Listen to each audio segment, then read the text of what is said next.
সারা দেশের মতো সাতক্ষীরায়ও জমে উঠেছে নির্বাচনী প্রচার।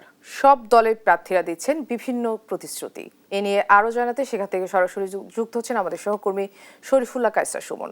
আর সুমন, প্রার্থীদের প্রচার কেমন দেখছেন, বিস্তারিত আমাদেরকে জানাবেন।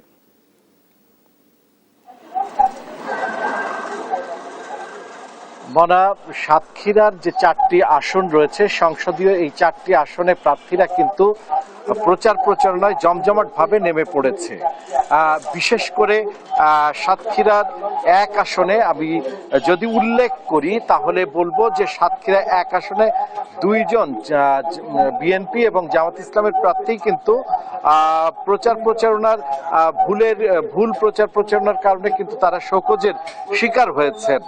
আর একই সাথে বিএনপির যিনি প্রার্থী হাবিবুল ইসলাম হাবিব, তিনি কিন্তু গতকাল কলারুয়া উপজেলা চন্দনপুরে একটি নির্বাচনী প্রচার প্রচারণা ও জনসভায় যুক্ত হয়ে তিনি অসুস্থ হয়ে পড়েন এবং সেখান থেকে তাকে হাসপাতালে নেওয়া হয়।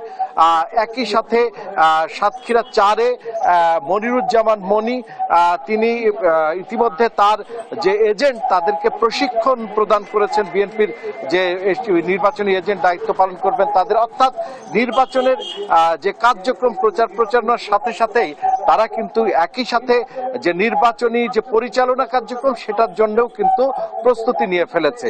একই সাথে জামাত ইসলামীও কিন্তু সমানভাবে তারা একেবারে জোর প্রচার প্রচারণায় মানুষের দোরগোড়ায় নেমে গিয়েছেন। তাদের নারী যেসব নেতাকর্মীরা রয়েছেন তারা কিন্তু ঘরে বাড়িতে যে প্রচার প্রচারণা করছেন।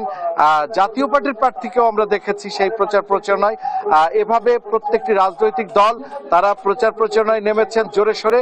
এই যে মাঘের শীতের সকাল, এই শীতের সকালের যে আকাশ যত পরিষ্কার হচ্ছে এবং আকাশের শুভ্রতা, দিনের শুভ্রতা যত মেলে উঠছে তত প্রচার প্রচারণা জমে ওঠার তাগিদ সৃষ্টি হচ্ছে। এই ছিল সর্বশেষ। মনা।